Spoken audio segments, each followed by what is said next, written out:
All right, folks, we're back with another episode of and today we're going to be talking about future of product management. Our product managers becoming software engineers. Has the role gotten a little bit more technical? Seems like it's a huge trending topic these days. Let's go ahead and actually talk about it. What's everybody's opinion? Are product managers becoming software engineers, or are software engineering teams getting wiped out?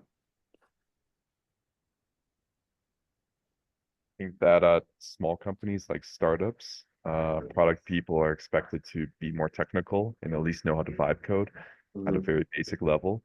And yeah, engineers are also expected to wear the product role and, figure out the problems and figure out how to make requirements and make requirements make sense for the business people at least. So I keep seeing a lot of people talking about this, and I personally am experiencing this. Like I've become more technical. I've learned to do build basic applications. I'm actually building an automated workflow right now, a reg. So I just keep becoming more and more technical. So this is happening to me right now. It's super relevant to me. John, what What are you about you? using? Uh, Uh, Oh, John, what do Wondering what he's using for building those automated. Is it NAN or Yeah. Lovable? Uh, Lovable is for vibe coding. Like, Yeah, so yeah, Lovable is great for making a design. And then after you've made a design, you connect it to your GitHub. You connect the code to the GitHub, and then from there you export the project out of Lovable. You put it into a code application like Cursor or Windsurf. Then you make the thing work because Lovable is not very good at making things work. So use a coding tool like Cursor, and then you're gonna have to connect things to a backend. So you're gonna have to host it in Superhost, and then mm, Superhost makes like the APIs work and creates APIs, can store APIs in there. They're called edge functions in there. And then you can even create database structures as well. And then you publish your application. You can publish it to Vercel. Vercel is like the biggest one. And all of this is free, which is crazy. Like you don't have to pay for any of this. It's all based on the free plan's based on X amount of usage. So as long as you keep your usage to a limited amount, then you just once you get the thing basically working, that's when you get close to the usage max, and then you can just export the project to your client or whatever. and that's really cool. I didn't know that it was actually you can get it all for free as long as you don't, cross that threshold. I think that's just insane because that's basically allowing yourself to be a freelance software engineer as well, like a very junior one. That It's eventually you can have that as a fractional part of being a product manager as well, which I think is what most people, because I mean, I don't know whether you guys experience it, but honestly, one of the hardest parts working in startups or even in hackathons, like, is the whole idea of depending on software engineers and their resources and their time, especially people being like, oh, you need to A/B test, you need to A/B test, knowing that it takes about 3 weeks, which is $40,000 just to at least Hmm. get a prototype going. Yeah, exactly. That's why this is really useful to product managers because they always have ideas, but now they can just create an idea like I don't know, basic lovable dashboard and Mhm.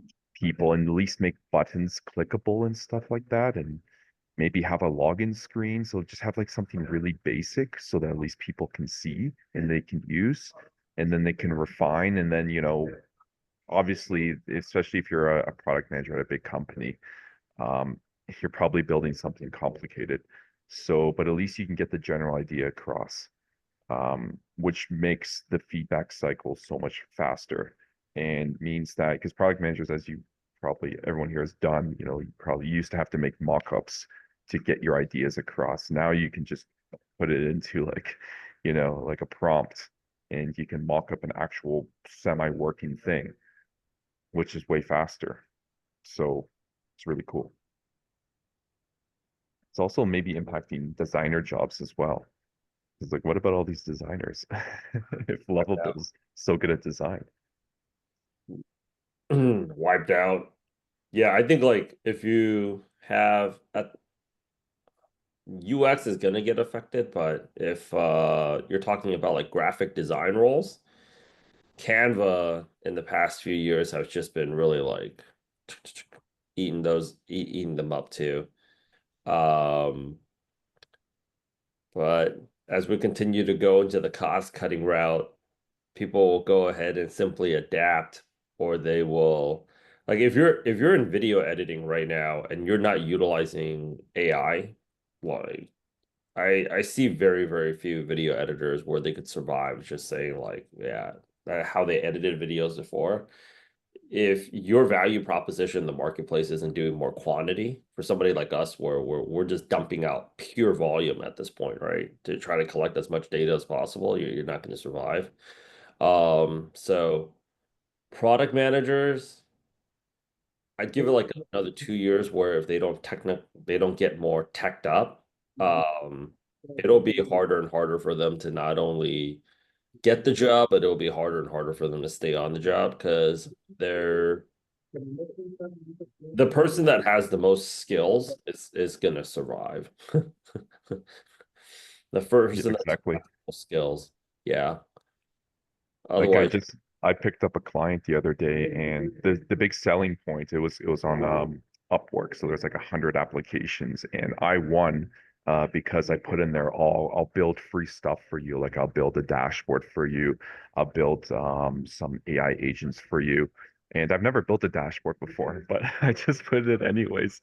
And then I spoke to the client, and the client was like, "Oh, what dashboard can you build?" I'm like, "Well, what are your problems?" And she's like, well, like we need to know and we need better analytics for our marketing. So can you build a dashboard for that? I'm like, absolutely. And then I spent 2 weeks learning all about marketing analytics and how to pull data out of BigQuery, if you know what BigQuery is. yeah, Mhm. And I had to basically get AI to write queries for me to get the data out. And then I put it into like a lovable dashboard. And then yeah, I made it work. It's like it's not automated. I have to manually update the code with the data.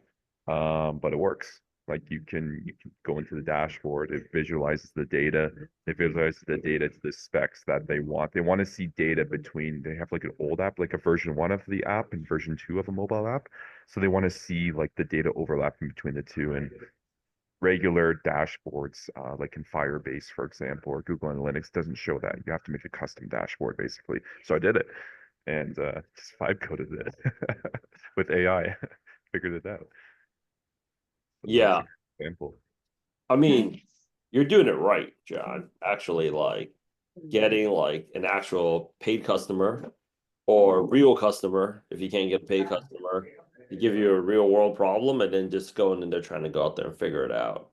Because like if you're doing like a certification class, they have all these fictitious like it's like you gotta go through that cycle of talking to a customer and then like gathering the feedback and then like showing them something and then reiterating it. But the good news is that most product managers are either too scared to do it or they would want to go out there and like, no. I need to get paid something up front. Like you need to put a down payment. So if you're even suggesting it, it makes it so much easier for you to go out there and get like a contract. Curious, Rich. You see product manager, you see job posts all the time. Mhm. So has the job post changed at all for product roles? Like, are they expecting the product person to know more technical stuff? Hmm. From the way that I see it from hiring teams, they are looking for product managers to definitely be more versatile. Like anything that you um anything that you so the way that I see it, before we popped off the recording, is that on the hiring side, they want somebody that can either do like one of two things, right? So if they want somebody that's more technical, is because at the root of it, software engineers are very difficult to communicate with. So it's like if they feel like they got to go to that person, that person's always going to be like, because the software engineer is never really trying to do work. It's like, but like I spent all day working on this. Like, who give a shit? Nobody's buying it, bro. So, from like the business perspective, is like who can go out there and iterate the most? Because in a market as volatile as this, anything that you figure out won't last long. So it's just like, okay, we figured this thing out. It's like it's working out. Day one, two, three, four. It's like, all right, guys, I think we have a winner. We can go back to doing nothing and just working 3 hours a day. And it's just like, all right, it's not working. It's not working day one. It's not working day two. It's not working day three. So when you're talking about being more technical, at the heart of it is it's not whether or not you're more technical that's going to survive, is they feel that like a person that they can go to that can iterate and is willing to go out there and do more work and has the AI background where it's just they could whip things out faster and it's not going to be a bothersome for them. It's like, yeah, okay, so we need this. Like, okay, I got you. Like, we need this. Like, 100%. Oh, is there anything else I could do for you? That's what they want to see in a product manager, right? It's like because they'll come out of a cold plunge or go to the steam room and say, hey, I got this idea. Right. But they're not going to be the ones to go out there and push it out themselves, right? So they want somebody that's just they want somebody that's I would say attitude is more important, but eventually like product managers do have to build up that technical arm to stay relevant. But more important than anything is like people need to understand why, they're feeling the way that they're feeling. So with our uh, at the core of it, it's just about making money.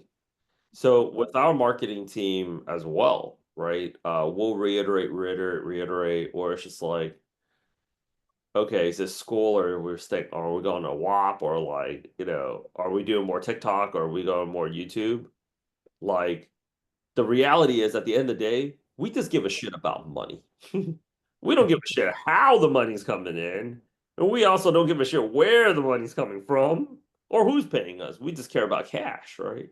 So, but in a market as volatile as this, you have to have multiple income streams and you have to have multiple platforms and you constantly have to be very well diversified. It's a big part of the reason why a lot of product manager jobs, just like how a lot of jobs are just going overseas to Asia, or they're just going overseas to. I actually I'll take that back. It's not like it's going overseas to Asia, but it's just going overseas in general. I know a founder. He has a huge presence out there in Buenos Aires. It's just because like you have outside the US so much fire talent, and they just don't complain as much. It's like when you're talking about the average American, that's actually where the Canadians come in as a competitive advantage. If you're looking for somebody that's like, all right, we're not quite ready to ship the entire, infrastructure over like human infrastructure over to like India or like Poland just yet. So yeah, you'll get a Canadian guy for cheaper is because there's not the abundance of jobs that exist in America for our racket, and it doesn't pay the rates that it does. People are a lot less entitled. So whenever you need to make changes, the average American product manager is like, oh, again. Versus you'll have somebody else that's like, okay, yeah, 100%, yeah, done. Okay, is there anything else? Well, what about this? What if we tried this? Oh, that's a great idea. That's why I love operating with the Asia team. Is like because they tell me 100 times, Rich, that's a great idea. It's like when I had a New York office, like, oh, we're changing. Yeah, we're changing things again. All right. Anybody got a problem with that? Like you want to say that, but in America, it's like the anybody in a position of leadership is like, oh, this is why we're changing, right? It's like, nah. Yeah. So at the heart of it is you have a very, very volatile market.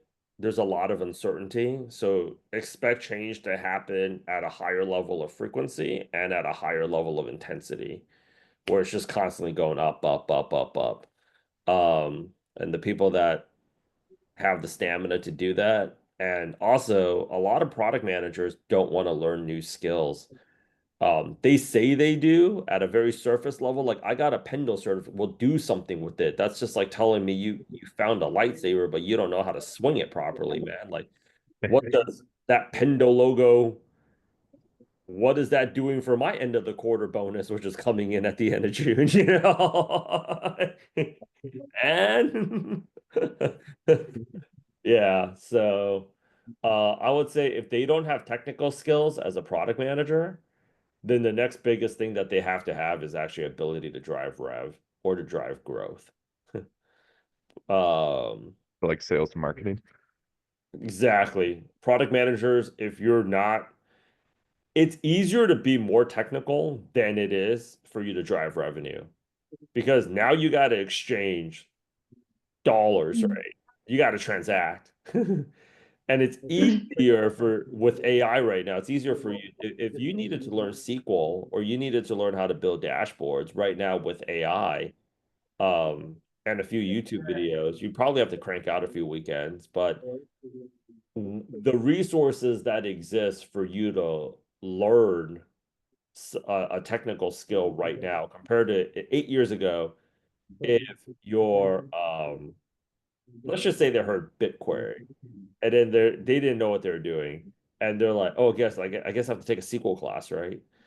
You would actually have to put out like probably about 8 weeks of some work, shy of like you have a really good friend or boyfriend or girlfriend that knows SQL that's gonna actually sit down next to you and walk you through that motherfucker. But now with I think like what you just said right now, what I thought was amazing was like you're like, oh, I didn't know how to build dashboards, but I was able to go out there and figure it out like in 2 weeks. I don't think that would have been possible without AI. Like if like that's Oh, available right now 2 weeks ago. oh, it's crazy how good AI is because like Yeah. if you run into an issue whenever you're building something, you have no idea what you're doing. You just take a screenshot of it and you just put it into the AI and say, "What am I doing wrong? Fix this." And it just gives you the steps. Like, "Oh, you're an idiot and you forgot to do these things." Of course, a developer would know how to do that, but you're not a developer, so this is what you're supposed to do. Just follow these steps. Idiot-proof steps. I'm like, "Okay, great, thanks." Yeah, we're launching right now an AI app to go out there and help salespeople become better cold callers. And it is like completely expediting the learning curve. Because now it's like you could take all of the salespeople's like best closes. Like for me to train somebody on my admissions team to sell a product management course or cybersecurity course as good as me, used to take about 7 to 8 months for me to turn that person into a killer. And then like within 2 years, they might just go to start their own thing or sell something else that's more expensive, right? Uh Now the learning curve is down to like about 7 weeks. We could take all the best closes from all the admissions team members that are rock stars and just elevate it. So like AI is making a huge impact already over there. Also like Yeah. just I don't know if you guys heard of this app, it's called Speechify, but like learning foreign languages too. You basically, I don't know what they're gonna do. Like you have a on-demand foreign language tutor. You don't need to hire like a human being anymore. And you can customize that avatar to look like any guy or any girl that you want. No way. Yeah, Mm.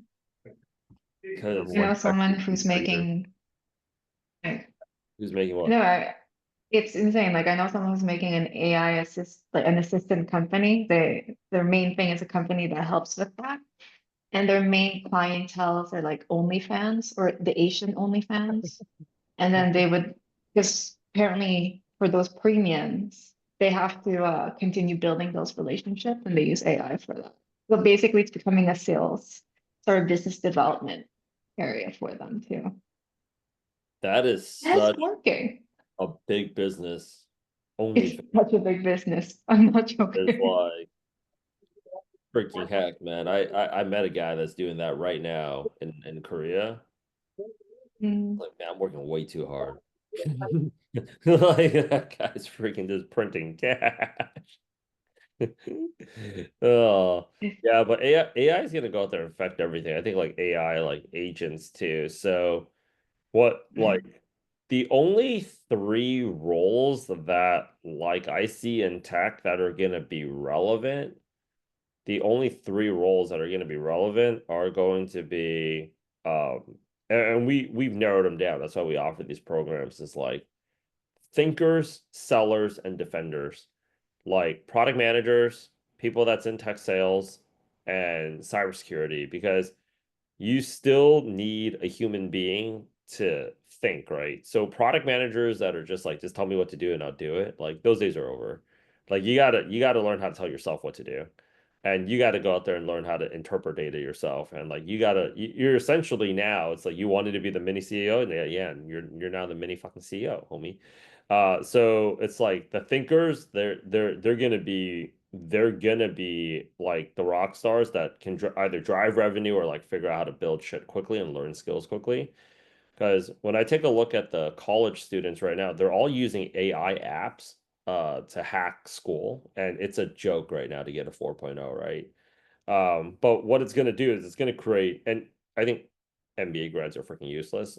They always were, in my opinion, but like now it's just like you have like a lower quality, like thinking actually hurts to these people. You know, when I'm hiring like younger people, it's like seriously, it's like, well, like did you really try like I think you would have given me a little bit more effort if you like lost your Taylor Swift tickets and try to find them than this fucking bullshit you're giving me now. But you know, thinkers are gonna be they're gonna be the ones making the big bucks. Sellers, because anything that you sell that's over 10 to 15 G's, you're still gonna need another human being to convince you to do it. And then defenders, where you're anticipating the next cybersecurity attack when you're like building like infrastructure. But software engineers, I get the most views for videos about software engineers. I was like, bro, Mark Zuckerberg's going on every podcast saying he's going to replace you guys. I'm not fucking. He's like going on Joe Rogan. He's like, yeah. So sometime this year, we're going to be able to replace all the mid-level engineers. Like, I was like, if you haven't seen that clip yet, let me send it to you on IG, where the guy's actively, yeah, because they don't want to fucking pay these people. That's what software engineers just don't seem to understand. It's just Oh like, come yeah, because they're making like more than doctors are. So yeah, like, come on. you're talking about paying somebody a lot of money that gives you a lot of attitude and honestly isn't really even working that hard in the perspective of hiring, right? So yeah, like they want to take all those Justin Biebers out, you know, so like, um, yeah, I don't know what all those software engineers are gonna do because that's probably like that's probably like our weakest and lowest converting demographic into product management, but makes the most logical sense are software engineers. Because they'll always schedule a call with us, and it's just like you don't really want to be a product manager because you're really not in that much pain. Finance bros is like, get me the fuck out of JP Morgan. like they're ready to do the work, right? They're ready to do the work. And I was like, yeah, I was like, hard work trumps talent because talent never likes to go out there and work hard. Um, I personally just can't wait for like software engineers to just get fucking rocked. Because I'm like, it'll just be resemblance of like that Game of Thrones scenes where like the Dothraki met the Lannisters, and that guy told Tyrion like your people can't fucking fight, and the guy's just looking at Great, great reference. Jakari's motherfucker. Yeah, yeah, yeah, yeah, It's yeah. funny because all the software engineers are so triggered right now. Like if you make any type of post on LinkedIn and if you say, "Oh, hey guys, hey software engineers, your days are numbered.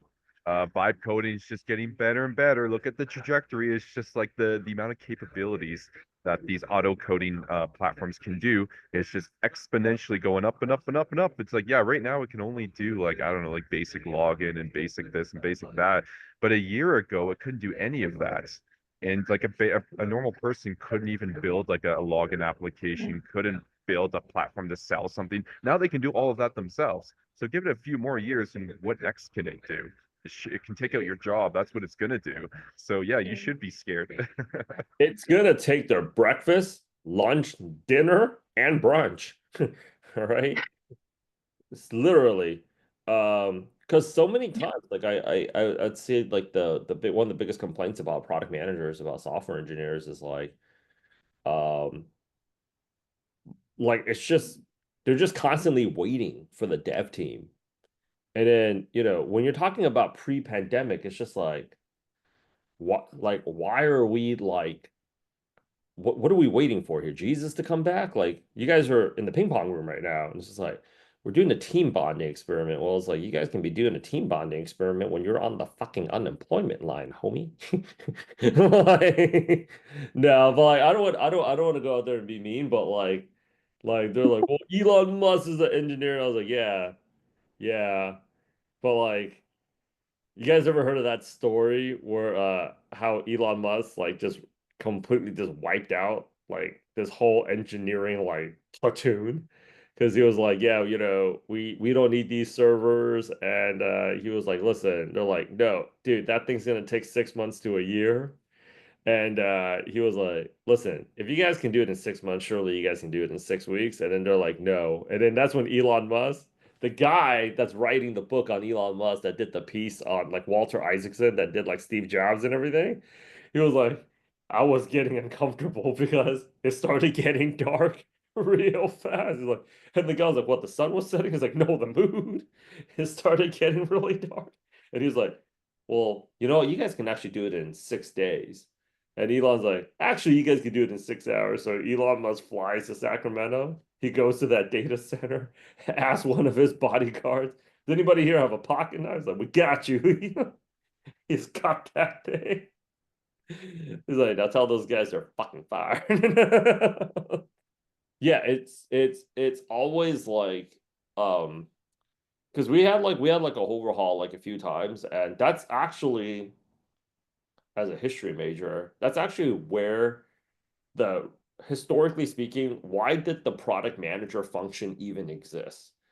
Because in a lot of countries outside the US, they really have the software engineering manager playing the role of the PM in like China and Korea, you know?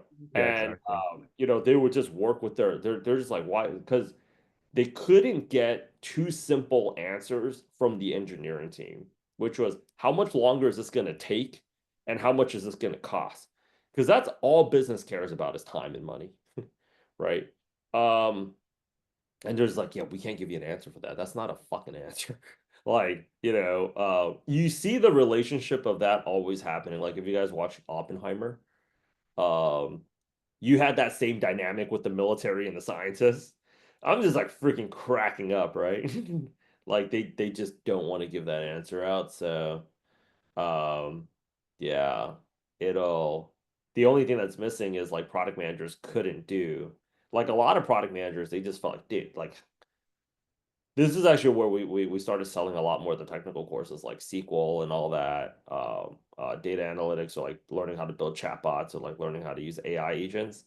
Because like so many PMs are just like, I might as well just fucking learn this shit and just do this shit myself, and I would just get it done so much faster, right? That's what's happening right now.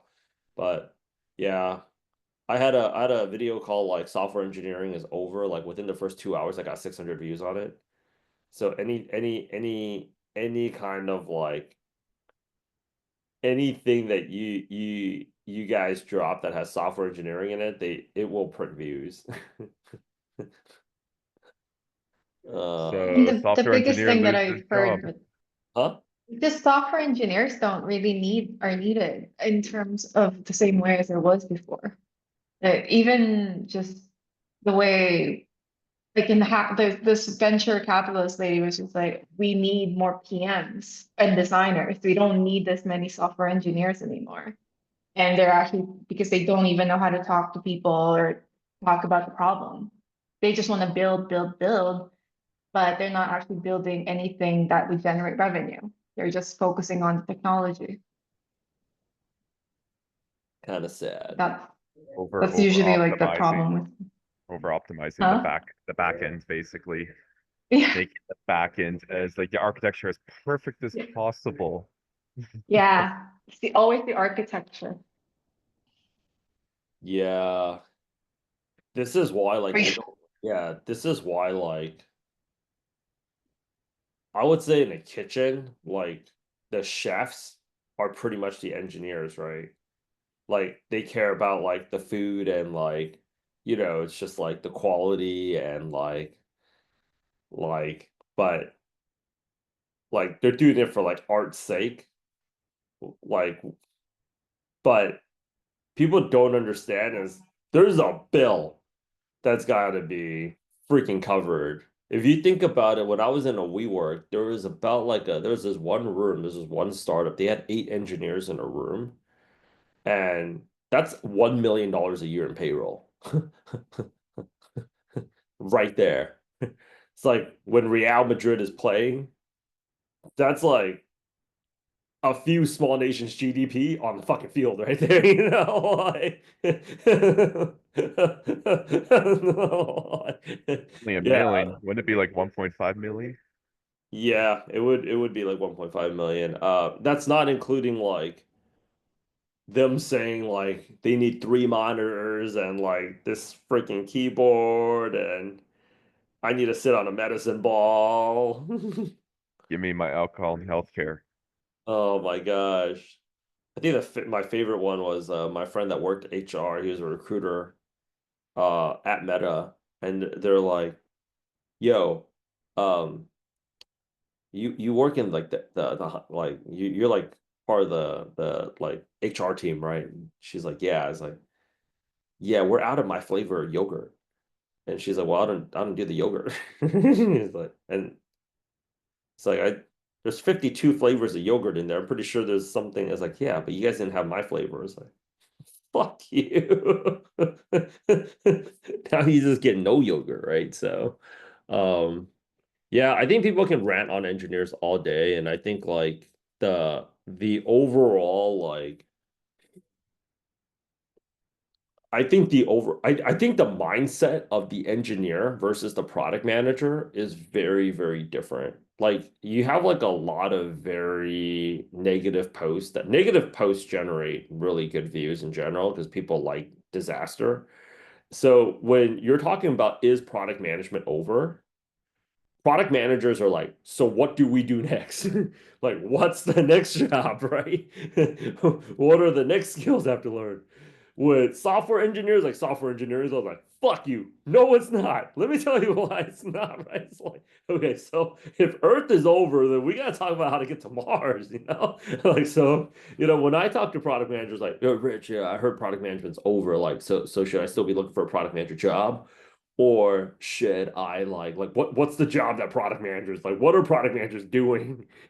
Like they're already thinking like, okay, so there's only two outcomes here. It's either yes, so how has the market shifted?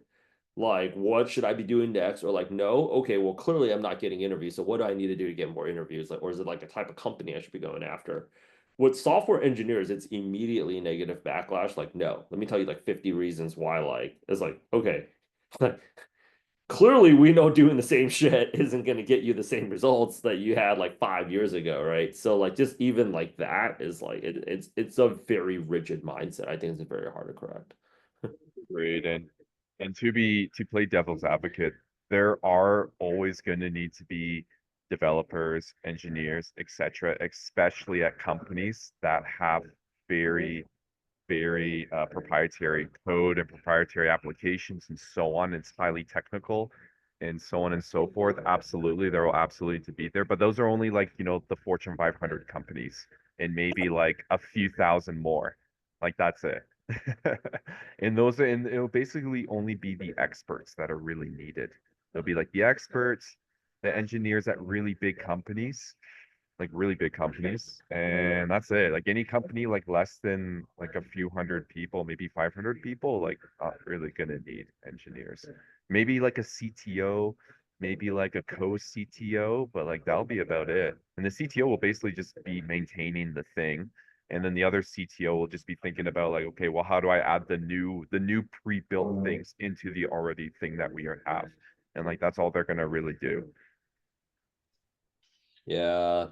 Yeah, one of my VPs in one of the previous companies, he got so sick and tired of waiting. He was like, fuck yeah, I just learned how to build a website. Like, I'm gonna build our own fucking website. That was our VP, and he was just cursing like all meetings. I'm sick and tired of this shit. I learned how to do it. I don't need your feedbacks, guys. Just look at the website I built and double check it. Get back to me in 24 hours. That was already like 2-3 years ago. So shit. From yeah, Just to echo John's point. from like the hiring standpoint, or like just like overall, I would say overhead payroll costs and all that. The way that tech looks at it is, if we got like, if we rock those people out, this just puts back so much money in the pocket and also saves so much time. Because look at just how like you take a look at something like QAs, right? Why the hell do QAs even exist? It's to test code that the engineer honestly should be testing. Right. So it's just like the QAs, you got to go out there. They're like, we got to pay another whole group of people to run tests, both manually and using automation, and then write reports and then communicate it back to the motherfucker that's fucking up in the first place.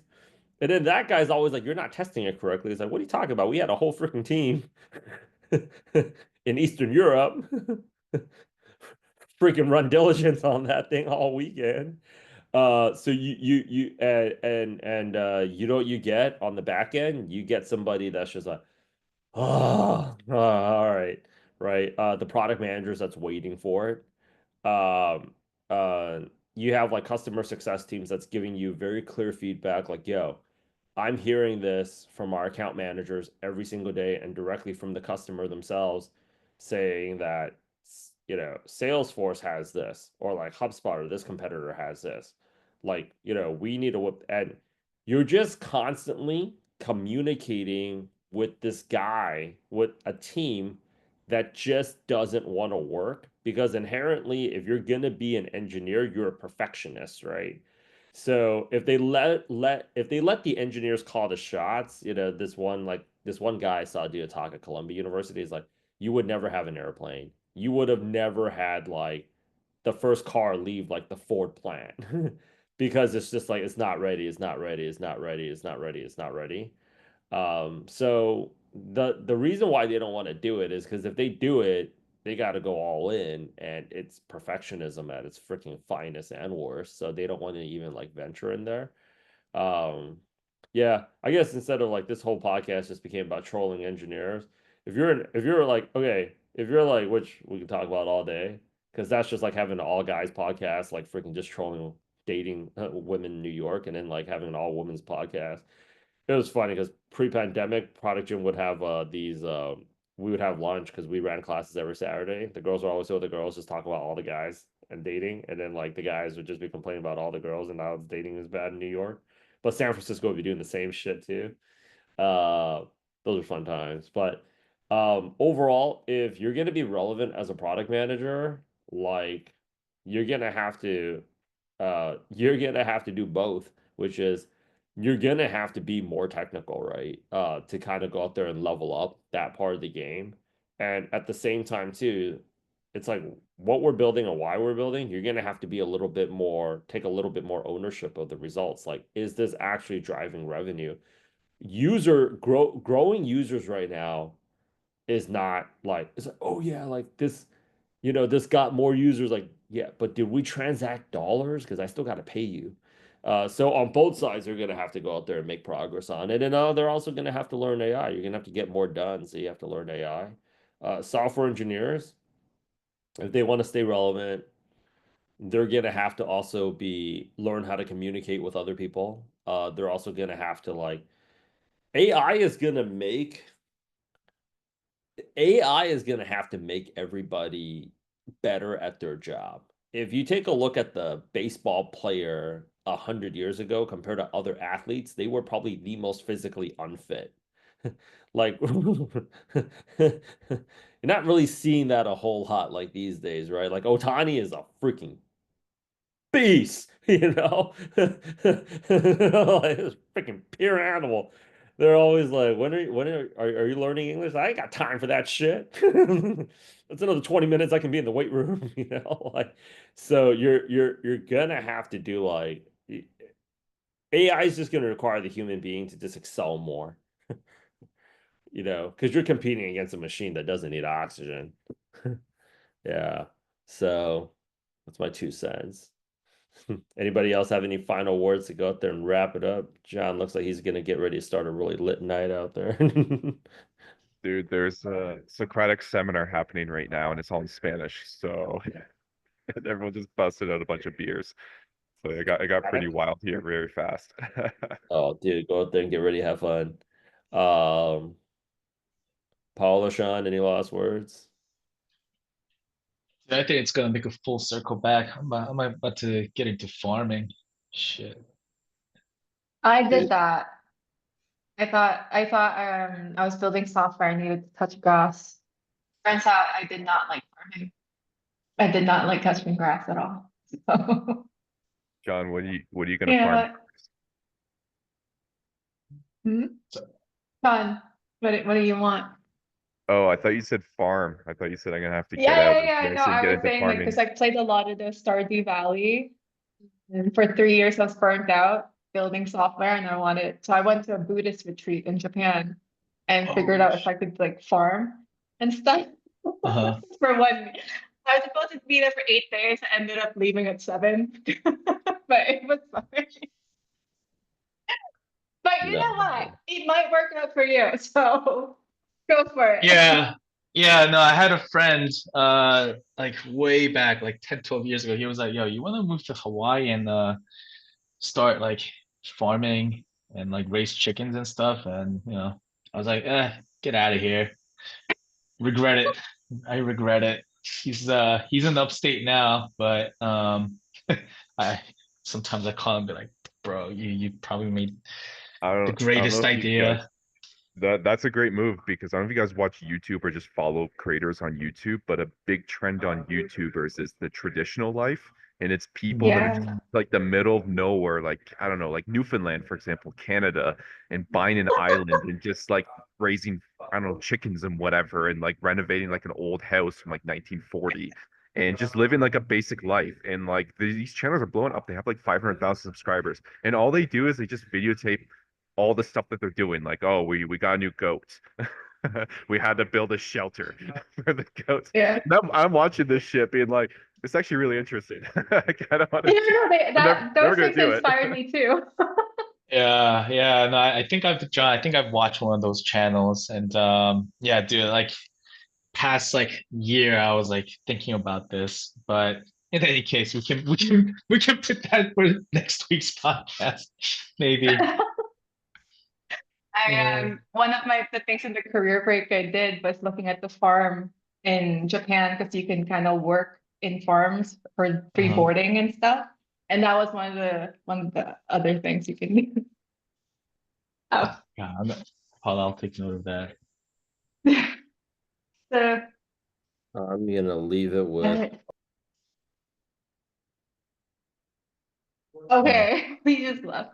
I think that's a good wrap up. We all just need to quit our jobs, move to Alaska, move to Arkansas, get a farm, uh, maybe do something super exotic and go to like the Patagonia of Argentina and get a farm there. ooh, I don't know. That would be nice.